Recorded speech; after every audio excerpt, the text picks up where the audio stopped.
दोस्तों, तो आज हम GST last topic revision series में एक नया टॉपिक स्टार्ट करेंगे, डिमांड एंड रिकवरी। तो बेटा, डिमांड एंड रिकवरी का जो चार्ट है नीचे डिस्क्रिप्शन कॉलम में लिंक दिया हुआ है और बहुत सारी इंपॉर्टेंट लिंक दिया है, तो आपने ये जरूर देख लेना। तो चलिए, एक बहुत इंपॉर्टेंट चैप्टर कि डिमांड एंड रिकवरी जो है यहाँ पे चार्ट में हम डिस्कस करेंगे। ओके, और रियली आप चार्ट एंजॉय करोगे बेटा। मैंने बहुत एफर्ट्स लिए ये चार्ट ड्रॉ करने के लिए, बनाने के लिए, और एक पेज में पूरा demand and recovery with all aspects आपका कवर होगा। तो चलिए बेटा, यहाँ पे चालू करते हैं revision on demand and recovery. चलिए देखिए, हाँ, ये चार्ट पे आने के पहले मैं थोड़ा 1 मिनट रिव्यू कर लेता हूँ। पहला वाला डिस्कशन जो हमने लास्ट हमारे रिवीजन सीरीज में ये रिवीजन डाला था, assessment, audit, search and seizure. Okay, तो 2 मिनट में बता देता हूँ। जैसे आपकी एडमिनिस्ट्रेटिव पावर होगी और आपने असेसमेंट, ऑडिट और एक्सेस किया होगा, या आपकी इन्वेस्टिगेटिव पावर होगी, तो ऐसे सिचुएशन में अगर स्क्रूटिनी असेसमेंट हुआ होगा और स्क्रूटिनी असेसमेंट में कोई डिस्क्रिपेंसीज मिली होगी, तो सेक्शन 73, 74 में भी एक्शन ली जा सकती है। ओके, यानी यहाँ पे determination of tax under this section, okay, tax under this section किया जाएगा। उसके बाद में अगर ऑडिट होता है, तो ऑडिट में अगर ऑडिट होता है, डिपार्टमेंटल ऑडिट या स्पेशल ऑडिट या स्टैट्यूटरी ऑडिट, और उसमें कोई टैक्स अवॉइडेंस मिलता है या रॉन्गली अवेलमेंट ऑफ आईटीसी होता है, तो सेक्शन 73, 74 की प्रोसीडिंग इनिशिएट की जाएगी। या फिर यहाँ पे बेटा कोई इंस्पेक्शन होता है या सर्च सीजर होता है, उसमें टैक्स इवेजन पता चलता है, तो सेक्शन 73, 74 की प्रोसीडिंग इनिशिएट की जाएगी। मतलब जहाँ पे भी शॉर्ट पेमेंट, नॉट पेमेंट या फिर इरोनियस रिफंड या रॉन्गली अवेलमेंट ऑफ आईटीसी होगा, तो 73, 74 की प्रोसीडिंग जो है या इनिशिएट की जाएगी। तो सेक्शन 73, 74 की प्रोसीडिंग क्या है, तो ये देख लेते फटाफट। सेक्शन 73, 74 की प्रोसीडिंग क्या है बेटा? ओके, तो यहाँ पे ये जो प्रोसीडिंग है, ओके, मैं 2 पार्ट में डिवाइड कर रहा हूँ। पहला पार्ट में हम 4 केसेस इसमें कवर करेंगे। कौन सी? ओके, यहाँ पे non payment of tax, short payment of tax, erroneous refund और रॉन्गली अवेलमेंट ऑफ आईटीसी। मतलब क्या कि आपने जो टैक्स दिया, ओके, आपने गवर्नमेंट को नहीं दिया, कलेक्ट, ओके, गवर्नमेंट को नहीं दिया, या शॉर्ट पेमेंट। अब इसमें बेटा एक बात समझ लेना कि आपने कलेक्ट भी कम किया या आपने कस्टमर से लिया नहीं और गवर्नमेंट को भी नहीं दिया। ओके, तो नॉन पेमेंट, शॉर्ट पेमेंट या इरोनियस रिफंड, कोई रिफंड दिया गया जीएसटी में, बाद में पता चला कि वो इरोनियस रिफंड है, या फिर जहां तक देखा जाए तो अब यहां पे हम ये देखेंगे wrongly availment and utilization of ITC. ITC आपने रॉन्गली अवेल किया, यूटिलाइज किया, तो वो सिचुएशन इसमें कवर होगी 73। ओके, तो यहां पे सेक्शन 73 और 74 में प्रोसीडिंग इनिशिएट की जाएगी।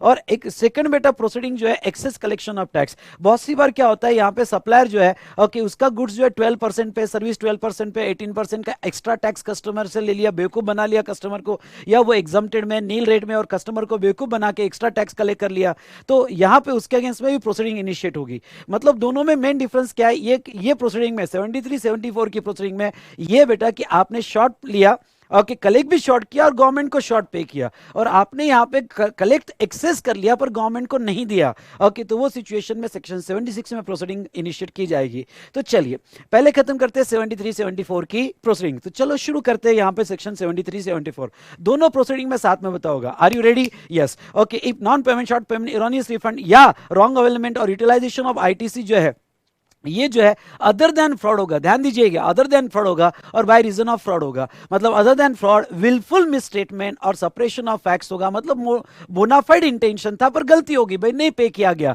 और उसके बाद में 74 में यहाँ पे by reason of fraud, wilful misstatement और सपरेशन ऑफ फैक्ट, मतलब क्लियर मेलाफाइड इंटेंशन था। नो डाउट मेलाफाइड इंटेंशन है, ये डिपार्टमेंट को प्रूव करना पड़ता है। ओके, तो यहाँ पे ओके बोनाफाइड इंटेंशन और मेलाफाइड इंटेंशन होगा, तो वो केस में प्रोसीडिंग कैसे ली जाएगी? सबसे पहले तो मैं आपको बता दूं सेक्शन 73(1), ओके, 73(1) या 74(1), ओके, आपके अगेंस्ट में नोटिस इशू की जाएगी। यहाँ पे अपॉर्चुनिटी ऑफ बीइंग हर्ड, ये आपका राइट है, नोटिस इशू किया जाएगा। Issue of notice, okay, issue of notice का टाइम पीरियड क्या है? ओके, तो टाइम पीरियड है बेटा, okay, at least 3 months before the last day of demand order. नीचे में बताऊंगा सेक्शन 73(T) में आपने डिमांड ऑर्डर कितने दिन में देना चाहिए। समझ लो जो भी फाइनेंशियल ईयर होगा, समझ लो फाइनेंशियल ईयर हम लेते हैं ओके 2021, तो इसकी जो एनुअल रिटर्न की ड्यू डेट है, मतलब 31 दिसंबर 2021, वहां से 3 साल तक अदर देन फ्रॉड की केस है, तो डिमांड ऑर्डर आपने इशू कर देना चाहिए। मतलब 2021 दिसंबर से 3 साल अंदर दिसंबर 2024 तक आपने उसकी डिमांड ऑर्डर इशू कर देना चाहिए। तो शो कॉज नोटिस जो डिमांड ऑर्डर की लास्ट डेट है उसके एटलीस्ट 3 महीने पहले हो जाना चाहिए।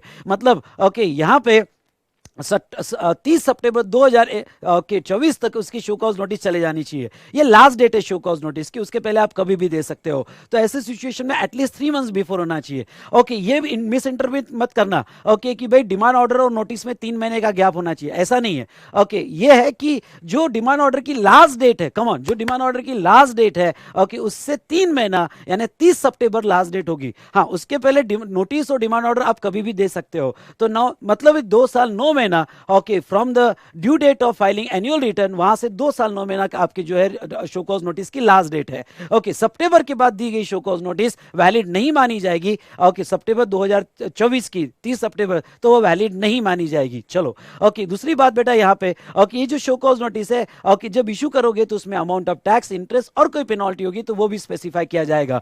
जितना शो कॉज नोटिस क्लियर आगे सेक्शन 75 में बताऊंगा। ओके, आपका नोटिस और ऑर्डर, स्पीकिंग ऑर्डर होना चाहिए, क्लैरिटी बहुत उसमें होनी चाहिए, तो आपकी शो कॉज नोटिस आ जाएगी। पर उसमें एक बेनिफिट और है ओके, आप अपनी शो कॉज नोटिस को रोक सकते हो वॉलंटरी पे करके, यानी डिपार्टमेंट ने अभी तक एक्शन नहीं लिया तो आप अपनी शो कॉज नोटिस रोक सकते हो, और ये सबसे अच्छी काम है बेटा। ओके भाई, कोई केस लगने के पहले रोक दिया जाए तो एटलीस्ट आपका नाम उनके केसेस में नहीं आएगा, उनके रजिस्टर में नहीं आएगा। ओके, आप कैसे रोक सकते हो? तो आप जो भी टैक्स और इंटरेस्ट है जिसमें आपका बोनाफाइड इंटेंशन था पर शॉर्ट पेमेंट नॉट पेमेंट हुआ या wrongly availment utilization of ITC हुआ, और आप प्रूव कर सकते हो कि इसमें कोई फ्रॉड का इंटेंशन नहीं था, तो ऐसे सिचुएशन में खुद ही असर्टेन करो या ऑफिसर को जाके बता दो, ऑफिसर जो है आपके बिहाफ पे असर्टेन कर लेगा। ओके, और उसके बाद में क्या होगा, अगर आपने फुल पेमेंट कर दिया तो ऑफिसर आपके अगेंस्ट में नोटिस इशू नहीं करेगा। चलो अच्छी बात है, बोलो बल्ले बल्ले बेटा। ओके, यहाँ पे ऑफिसर आपके अगेंस्ट में नोटिस इशू नहीं करेगा, लेकिन जो वॉलंटरी पेमेंट है बेटा वो वॉलंटरी पेमेंट ही शॉर्ट हो गया तो ऑफिसर जो है आपके अगेंस्ट में नोटिस इशू कर सकता है। ओके, तो इसके सबसेक्शंस आपको 73 के लिखना है, तो लिख लेना वॉलंटरी पेमेंट वगैरह के।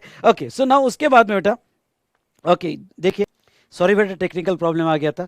तो इसके यहाँ पे सेक्शन आप 73(5) जो है ओके वॉलंटरी पेमेंट यहाँ पे दिया हुआ है, और 75(3)(5) में आप वॉलंटरी पेमेंट कर सकते हो, नोटिस अपने आप को बचा सकते हो नोटिस से। चलो ये तो था केसेस अदर देन फ्रॉड। अब आइए फटाफट यहाँ पे बेटा, अगर केसेस फ्रॉड की होगी तो क्या होगा, अगर फ्रॉड विलफुल मिसस्टेटमेंट और सेपरेशन ऑफ फैक्ट्स होगा तो आपके अगेंस्ट में नोटिस आएगी। लेकिन यहाँ डिपार्टमेंट जो है इसमें ज्यादा टाइम डिपार्टमेंट को मिलता है, मतलब डिपार्टमेंट जो है ओके यहाँ पे आपको नोटिस कितना, तो at least 6 months before okay from the last day of demand order, और यहां डिमांड ऑर्डर देने के लिए 5 साल तक का टाइम दिया है। मतलब आपके एनुअल रिटर्न की जो ड्यू डेट है, यानी अगर हम एनुअल रिटर्न 31 दिसंबर 2021 का पकड़े तो 5 साल मतलब 2026 तक आपके अगेंस्ट में एक्शन ली आ सकती है। 31 दिसंबर 2026 तक आपके अगेंस्ट में जो है ओके यहाँ पे डिमांड ऑर्डर आ सकती है। चलो अच्छी बात हुई यहाँ पे। नाउ दूसरी बात बेटा, यहाँ पे नोटिस जो है 6 महीने पहले, अब 6 महीने पहले मतलब क्या, ओके तो यहाँ पे अगर हम यहाँ 31 6 महीने पहले मतलब 4 साल 6 महीना, अब 4 साल 6 महीना मतलब ओके यहाँ पे यस 30 जून 2026 तक, 30 जून 2026 तक जो है बेटा ओके आपने नोटिस इशू कर देनी चाहिए। ओके, तो ये कहा गया इन केस ऑफ फ्रॉड, जब आप यहाँ पे शो कॉज नोटिस फ्रॉड की होगी तो स्पेसिफाई द टैक्स, इंटरेस्ट और आपके ऊपर 100% पेनल्टी लग सकती है, पर वो बात अलग है कि पेनल्टी में ओके आगे डिस्काउंट्स आपको मिलेगा। चलिए फटाफट आ जाइए। ओके, अब इसमें भी अगर फ्रॉड भी किया होगा तो गवर्नमेंट कहती है डरने की कोई बात नहीं है, आपने फ्रॉड भी किया होता तो भी हम वॉलंटरी पेमेंट का आपको ऑप्शन देते हैं, और आपको शो कॉज नोटिस, आप वॉलंटरी पेमेंट करके शो कॉज नोटिस रोक सकते हो। ओके, ये अच्छी बात है, फ्रॉड करके भी नोटिस रोक लिया तो अच्छी बात है ना, इससे अच्छा क्या है। तो आपको क्या होगा, आपको खुद होके सर्टेन बाय टैक्स पेयर या proper officer tax plus interest और 15% पेनल्टी खुद होके दे देना पड़ेगा। ओके, अगर आपने दे दिया तो बल्ले बल्ले हो जाएगी, आपके अगेंस्ट में शो कॉज नोटिस नहीं इशू होगी।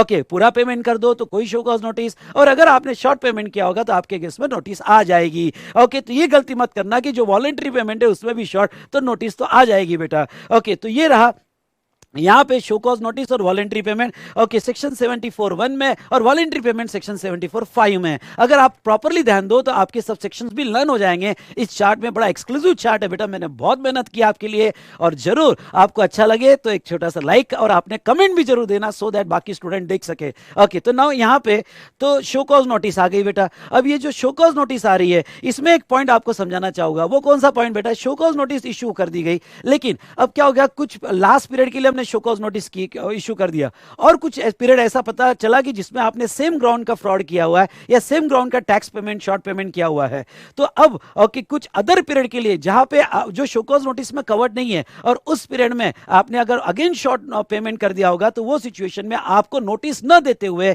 ओके जस्ट स्टेटमेंट दिया तो भी चलेगा। ओके वो अगर वो सेम ग्राउंड हो गए तो, और वो स्टेटमेंट ही शो कॉज नोटिस मानी जाएगी। तो बार बार डिपार्टमेंट आपको नोटिस ड्राफ्ट करके नहीं देगा, अगर सेम ग्राउंड हो गए तो स्टेटमेंट देके बात को खत्म करेगा। चलो बल्ले बल्ले, अब नोटिस तो आ गई आपके अगेंस्ट में। अगर सेक्शन 73 की नोटिस आई होगी तो ऐसे केस में आपको एक और अपॉर्चुनिटी है। सुधरना चाहते हो, अगर सुधरना चाहते हो तो देखो गवर्नमेंट कहती है हमारी नोटिस आ भी गई होगी, तभी डरो मत। ओके अगर आपकी केस अदर देन फ्रॉड की है तो आप पेमेंट ऑफ टैक्स और इंटरेस्ट पे कर दो जो नोटिस में दिया है। अगर आपने नोटिस में दिया हुआ टैक्स और इंटरेस्ट पे कर दिया with in 30 days of the show cause notice, I repeat with in 30 days of the show cause notice, तो सभी प्रोसीडिंग कंक्लूड मान ली जाएगी। बस खुश। ओके मतलब हम आपके अगेंस्ट में कोई भी इस एक्ट के तहत कोई भी एक्शन आपके अगेंस्ट में नहीं लेंगे, सभी proceeding conclude, chapter close. Okay तो ऐसे केस में यहां पे ओके कंक्लूड मान ली जाएगी। लेकिन आपने अगर 30 दिन के अंदर उतना टैक्स और इंटरेस्ट, हम पेनल्टी तो मांग ही नहीं रहे अभी, अगर अदर देन फ्रॉड की केस है नोटिस भी आ गई तो भी पेनल्टी नहीं मांग रहे, सिर्फ टैक्स और इंटरेस्ट मांग रहे हैं, पर आप वो नहीं दे रहे हो और अपने डिफेंस में केस लड़ रहे हो, तो फिर ऑफिसर अगर सेटिस्फाई नहीं होता है तो आपके अगेंस्ट में डिमांड ऑर्डर फाइनल कर देगा भाई। ओके अब वो क्या कर क्या सकता है, उसके बाद में फ्रॉड की केस होगी। फ्रॉड की केस में आपके अगेंस्ट में नोटिस आ गई, ओके चलो नोटिस भी आई और आपने फ्रॉड भी किया होगा, ओके चोरी भी की होगी, पर डरने की बात नहीं है। ओके आप नोटिस आने के बाद भी टैक्स और इंटरेस्ट अगर आप देने के लिए रेडी हो और विद इन 30 डेज देने के लिए रेडी हो, payment made with in 30 days, तो आपको जो पेनल्टी है ओके यहाँ पे टैक्स इंटरेस्ट और 25% ऑफ टैक्स ही पेनल्टी लगाई जाएगी। यानी जो 100% पेनल्टी लगने वाली थी वो 25% ही लगेगी, इससे अच्छा और क्या है। ओके 25% और सभी प्रोसीडिंग तुमने फ्रॉड किया है पर गवर्नमेंट कहती है कि इतनी पेनल्टी अगर तुमने पे कर दी तो सभी प्रोसीडिंग कंक्लूड कर ली जाएगी। तो दोनों में डिफरेंस क्या है, अगर आप वॉलंटरी पे कर देते हो, सुनो सुनो, अगर आप वॉलंटरी पे कर देते हो तो 15% का ही पेनल्टी है, लेकिन अगर आप शो कॉज नोटिस के 30 दिन में पे करते हो तो 25% का पेनल्टी 10% तो बढ़ाया जाएगा, क्योंकि आपको पहले सुधरने का टाइम दिया था, आप सुधरे नहीं, तो अभी अब वापस सुधरने का टाइम देते हैं थोड़ी पेनल्टी बढ़ा के। ओके तो यहां पे आपको पेनल्टी 25% है, लेकिन अगर आपने पे नहीं किया नोटिस के 30 दिन में तो ऑफिसर आपके अगेंस्ट में डीओ फाइनल कर देगा। चलो भाई डीओ आ गया, अब डीओ आने के बाद क्या, ओके डीओ आने के बाद अगर फ्रॉड का केस हो गया, ध्यान सुनिएगा, अगर डीओ आने के बाद फर्दर, और डीओ कितने दिन में आएगा, तो ऑफिसर डिमांड ऑर्डर जो है नोटिस इशू करने के बाद 5 साल के अंदर from the due date of filing annual return, okay notice issue करने के बाद, पर provided that notice valid notice है, आपने 4 साल 6 महीने में नोटिस दे दी थी तो 5 साल तक वो अपनी डिमांड ऑर्डर फाइल कर देगा। लेकिन 30 जून 2026 के बाद अगर नोटिस होगी तो वैलिड नोटिस नहीं मानी जाएगी। ओके वैलिड नोटिस करना है तो 30 जून 2026 के पहले आपको इशू करना पड़ेगा और डिमांड ऑर्डर 31 दिसंबर 2026 ओके तक आपको फाइनल करना पड़ेगा। ओके और आपके ऊपर टैक्स प्लस इंटरेस्ट और पेनल्टी लगा दी जाएगी। पर अभी भी गवर्नमेंट फ्रॉड का केस क्यों ना, अब डीओ आने के बाद भी आपको ऑप्शन दे रही है। डीओ आने के बाद ऑप्शन क्या दे रही है कि गवर्नमेंट कहती है कि अगर तुमने 30 दिन में पे कर दिया, सुनो सुनो सुनो, अगर तुमने 30 दिन के अंदर पे कर दिया तो गवर्नमेंट कहती है आप 50% पेनल्टी लगा देंगे और 50% डिस्काउंट दे देंगे, यानी 50% ही गवर्नमेंट पेनल्टी लगा रही है, यानी 15, 25 और 50, 15 वॉलेंट्रीली नोटिस के 30 दिन में 25 और डिमांड ऑर्डर के ओके 30 दिन में 50% पेनल्टी लगा के छोड़ देंगे, इतना ही लगेगा। लेकिन अगर आपने अभी भी पे नहीं किया 30 दिन फ्रॉम द डिमांड ऑर्डर, यानी आपने ठान ली कि आप केस स्ट्रेच करना चाहते हो, तो बेटा गवर्नमेंट फिर तो 100% पेनल्टी लगाएगी और कहेगी जाओ तुमको जहां जाना है जाओ, जो करना है कर लो, जो कोर्ट में जाना है जाओ। ओके तो ये चलो बेटा यहां पे ये तो हुआ फ्रॉड के केस में। अगर demand order other than fraud की केस होगी तो 3 साल के अंदर आपको एनुअल रिटर्न की जो ड्यू डेट है वहां से 3 साल के अंदर डीओ फाइनल करना पड़ेगा। लेकिन नोटिस 2 साल 9 महीना ओके उतने टाइम पीरियड में इशू हो चुका है ओके, और 3 साल के अंदर डिमांड ऑर्डर फाइनल किया जाएगा। उसके बाद में यहां पे जहां तक देखा जाएगा बेटा ओके आप टैक्स इंटरेस्ट और अब पेनल्टी लगेगी। अदर देन फ्रॉड के केस में वॉलंटरी में हमने पेनल्टी नहीं लगाई, शो कॉज नोटिस के 30 दिन में दे देते हो तो हमने पेनल्टी नहीं लगाई। लेकिन बेटा अब ये सिचुएशन में आपके ऊपर पेनल्टी लगाई जाएगी। कितनी पेनल्टी लगाई जाएगी तो 10% of tax okay, only tax 10% of tax और ₹10,000 whichever is higher, इतनी पेनल्टी लगाई जाएगी। पर ये जो स्टेटमेंट है बड़ा भी इंपॉर्टेंट स्टेटमेंट है। ये क्या है पेनल्टी बेटा, ये जो अदर देन फ्रॉड की है, एक बार डीओ आपके अगेंस्ट में आ गया, रिटेक एक बार डीओ आपके अगेंस्ट में आ गया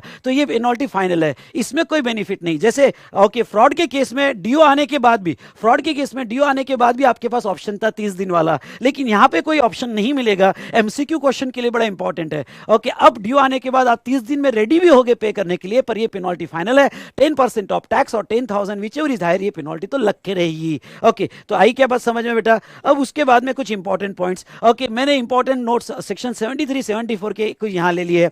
ओके, जैसे यहाँ पे कहा गया ऑल प्रोसीडिंग कंक्लूडेड, देखो यहाँ पे कहा गया कि ऑल प्रोसीडिंग कंक्लूडेड, अगर आपने नोटिस के 30 दिन में दे दिया, ओके, या नोटिस के 30 दिन में फ्रॉड के केस में पेनल्टी के साथ दे दिया, तो ऑल प्रोसीडिंग कंक्लूडेड। ये ऑल प्रोसीडिंग कंक्लूडेड का मीनिंग क्या है, तो ये जो एक्सप्लेनेशन कहता है ऑल प्रोसीडिंग कंक्लूडेड मतलब ओके इस एक्ट की सभी एक्शन आपके अगेंस्ट में रद्द कर दी जाएगी, लेकिन section 132 shall not include the proceeding of 132।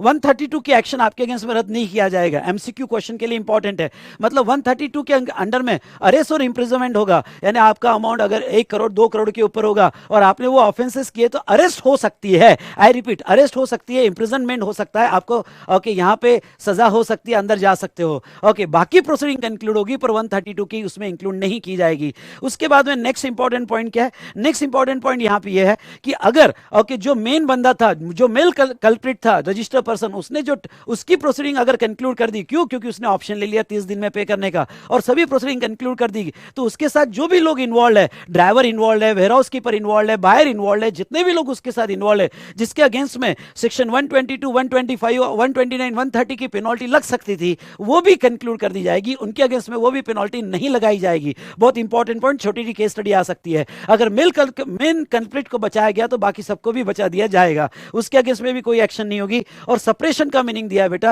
यहां सप्रेशन का मीनिंग मतलब नॉन डिक्लेरेशन ऑफ फैक्ट्स और information, okay, a taxable person required to declare in return. मतलब क्या, मतलब हम सप्रेशन ऑफ फैक्ट्स कब मानेंगे, जब आपने रिटर्न में कोई इंफॉर्मेशन देनी चाहिए थी नहीं दी, स्टेटमेंट में कोई इंफॉर्मेशन देनी चाहिए थी नहीं दी, कोई रिपोर्ट में या कोई भी इस एक्ट के तहत ओके कोई भी इंफॉर्मेशन जो रिटर्न है, स्टेटमेंट है, डॉक्यूमेंट इस एक्ट में मांगेगी और आपने नहीं दी तो उसे सप्रेशन ऑफ फैक्ट्स कहा जाएगा।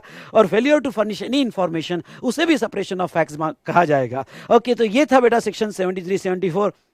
उसके बाद में सेक्शन 76, सेक्शन 76 क्या कहता है, एक्सेस कलेक्शन ऑफ टैक्स। मतलब यहां पे ये कौन सी केस ले रहा हो बेटा, ये क्या है कि आपने कलेक्ट तो पूरा किया ओके कस्टमर से अपने इनवॉइस में, लेकिन गवर्नमेंट को कम पे किया, तो उसको कहते हैं एक्सेस कलेक्शन ऑफ टैक्स, उसकी एक्शन सेक्शन 76 में होगी। ओके, सेक्शन 76 क्या कहता है, सबसेक्शन 1 ये कहता है कि every person who collected the amount as a tax, okay जिसने एज अ टैक्स कलेक्ट किया और गवर्नमेंट को पे नहीं किया, ओके तो वो सिचुएशन में ओके इमीडिएटली उसकी जिम्मेदारी बनेगी कि वो सेड अमाउंट गवर्नमेंट को पे करे।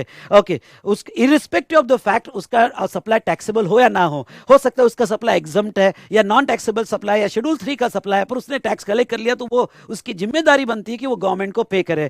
ओके, अगर उसने पे नहीं किया तो उसके अगेंस्ट में शो कॉज नोटिस सर्व कर दी जाएगी। हाँ, पर ख्याल रहे यहाँ शो कॉज नोटिस का टाइम पीरियड नहीं, जैसे सेक्शन 73 74 का ओके टाइम पीरियड है ओके 2 साल 9 महीना या फिर 4 साल 6 महीना, ओके यहाँ कोई शो कॉज नोटिस का टाइम नहीं है। मतलब जब भी डिपार्टमेंट को पता चलेगा उस दिन उस वक्त department show cause notice issue कर देगा। चलो अच्छी बात है बेटा, चलो आगे बढ़ते हैं। Demand order, show cause notice के बाद आपका जो रिप्रेजेंटेशन सुने जाएंगे और रिप्रेजेंटेशन के बाद प्रॉपर ऑफिसर उसकी डिमांड ऑर्डर फाइनल कर देगा, अमाउंट फाइनल कर देगा कि कितना आपको देना है जो आपने एक्सेस कलेक्ट किया। ओके, जब आप जो भी आपने एक्सेस कलेक्ट किया बेटा वो इंटरेस्ट के साथ डिपार्टमेंट लेगा, मतलब जो भी सेक्शन 50 का इंटरेस्ट है 18% या 24%, जो भी केस आपको लागू होगी उतना इंटरेस्ट के साथ गवर्नमेंट लेगा, आपको छोड़ेगा नहीं।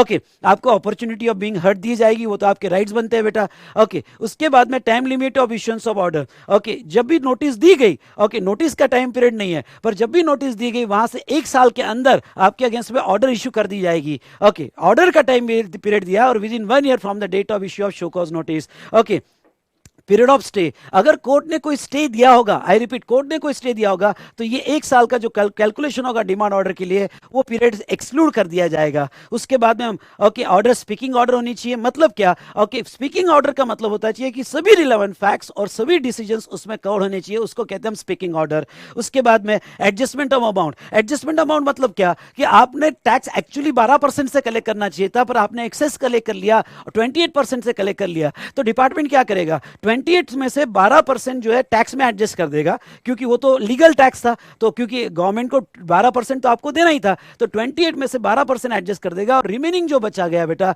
वो कंज्यूमर वेलफेयर फंड को ट्रांसफर कर देगा। ओके, या फिर refunded to those person who borne the incidence of tax, मतलब गवर्नमेंट भी खुद नहीं रखेगी पैसा, जो भी आपने एक्सेस कलेक्ट किया पब्लिक से, ओके तो 12% निकाल के बाकी जो भी होगा वो गवर्नमेंट कंज्यूमर वेलफेयर फंड को ट्रांसफर कर देगी या फिर ओके रिफंड कर देगी who borne the burden of tax. और रिफंड रिफंड, ओके, और मैंने कहा कि जिसने गवर्नमेंट, ओके, वो बंदा भी रिफंड क्लेम कर सकता है जिसने टैक्स बर्डन लिया हो। ओके, तो ये हमने प्रोसीडिंग देखा रिगार्डिंग टू यहाँ पे बेटा सेक्शन 73, 74 एंड सेक्शन 76।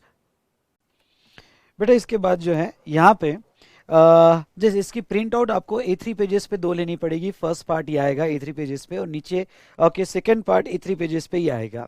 तो इसी चार्ट को आगे मैं कंटिन्यू कर रहा हूँ और यहाँ पे बेटा सेक्शन 73(11) मतलब केसेस अदर देन फ्रॉड हो गए। 73(11) क्या कहता है, उससे रिलेटेड सर्कुलर क्या कहता है, ये फटाफट समझ लीजिएगा। 73(11) ये कहता है यहाँ पे कि अगर आपने सेल्फ असेस टैक्स होगा, आपका सेल्फ असेस टैक्स होगा और आपने ड्यू डेट से 30 दिन के अंदर पे नहीं किया तो वो सिचुएशन में आपको पेनल्टी लग के रहेगी।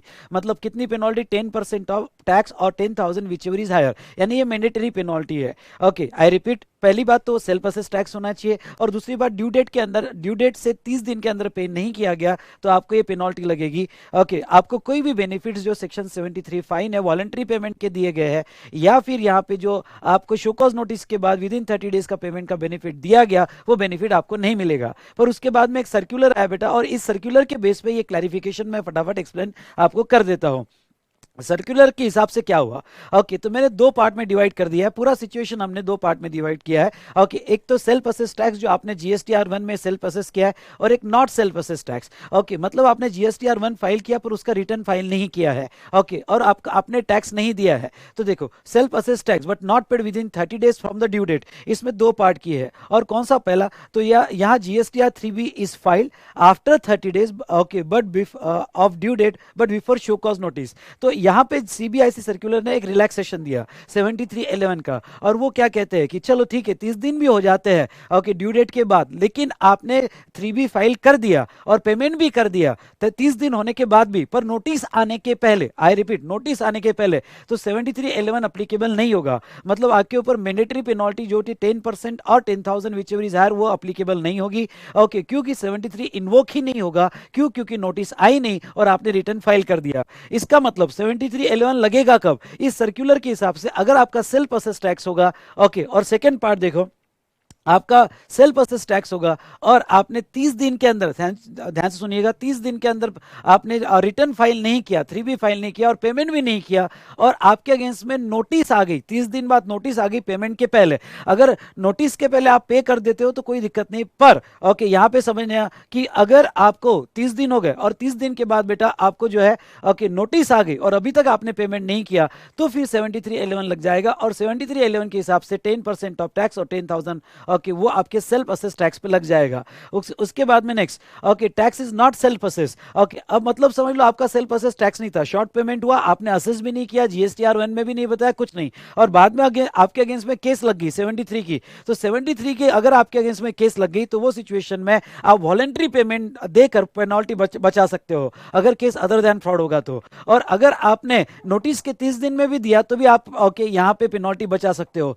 सी दिस आयरनी, ये बड़ा अजीब बात है, आपने खुद असेस करके दिया, आपने खुद असेस करके दिया और ड्यू डेट के 30 दिन के अंदर आपने पे नहीं किया, पर उसके बाद में आपने रिटर्न भी दिया और पे भी किया नोटिस आने के पहले तो बच जाओगे। लेकिन आपने सेल्फ असेस कर दिया और ड्यू डेट के 30 दिन के अंदर पे नहीं किया और बाद में भी आपने पे नहीं किया और नोटिस आ गई तो आपके ऊपर पेनल्टी लगेगी। यानी अगर हम दिखाए तो आपको ऊपर पेनल्टी लग सकती है, लेकिन अगर आपने सेल्फ असेस नहीं किया, ऑफिसर ने 73 की नोटिस दी और 73 नोटिस देके ओके उसने ट्रेस किया तो हमें अदर देन फ्रॉड के केस में ये ऑप्शंस नॉन पेनल्टी की मिल जाएगी। तो ये पॉइंट आपने बराबर ध्यान रखना है। ओके, तो ये एक डिस्कशन था बेटा जो हमने यहाँ पे किया है, ठीक है।